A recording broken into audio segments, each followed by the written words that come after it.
Most IMP વિદ્યાર્થી મિત્રો પરીક્ષાની અંદર છે પૂછાવા લાયક એવો અને પૂછાય જ દાદા સાહેબ ફાળકે પુરસ્કાર, બરાબર.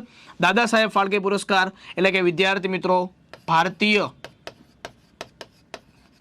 સિનેમાનો સર્વોચ્ચ પુરસ્કાર છે. અને આજે દાદા સાહેબ ફાળકે એવોર્ડ ભારતીય સિનેમાના પિતા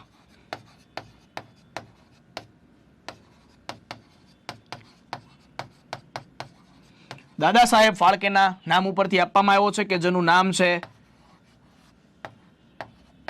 ધુંડીરાજ ગોવિંદ ફાળકે. રજનીકાંત, અમિતાભ બચ્ચન, વિશ્વનાથન આવા બધા લોકોને છે, બહુ મોટા મોટા લોકોને મળ્યો છે, બરાબર. આની પહેલાના વર્ષનો છે મિથુન ચક્રવર્તીને મળ્યો હતો. પણ વર્ષ 2023નો એવોર્ડ છે કોને આપવામાં આવ્યો તો કે મોહનલાલ વિશ્વનાથ નાયર, બરાબર.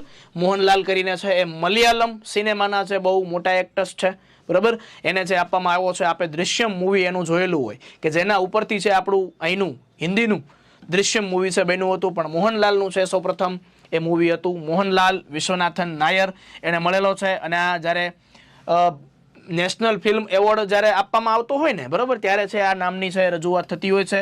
પણ દાદા સાહેબ ફાળકે પુરસ્કાર 2023ના વર્ષનો છે, હમણાં જ હજી 2025માં મળ્યો હતો. એટલે આ લોકો છે ને થોડાક પાછળ ચાલે છે. એટલે કે 2025માં એની જાહેરાત થઈ, પણ એવોર્ડ કયો ગણાય? 2023નો છે એવોર્ડ ગણાય. પણ આ 2025ના વર્ષમાં છે એ આ 2023ના વર્ષનો મળ્યો.